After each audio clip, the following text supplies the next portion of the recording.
Depuis plusieurs semaines, le projet était sur la table. Les chefs d'État du Mali, du Burkina Faso et du Niger l'ont officialisé et ratifié. Il s'agit d'un accord de défense entre ces trois pays du Sahel, dirigés par des régimes putschistes. Le ministre des Affaires étrangères du Mali, Abdoulaye Diop, est venu l'annoncer en conférence de presse à Bamako.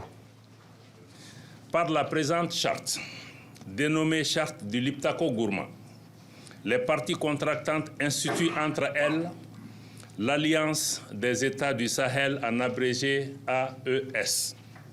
Une alliance pour une défense commune en réponse directe avec les menaces d'intervention de la CEDEAO au Niger après le coup d'État du 26 juillet.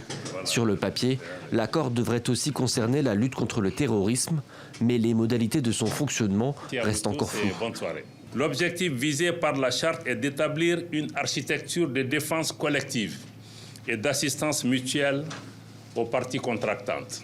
Toute atteinte à la souveraineté et à l'intégrité territoriale d'une ou plusieurs parties contractantes sera considérée comme une agression contre les autres parties et engagera un devoir d'assistance et de secours de toutes les parties.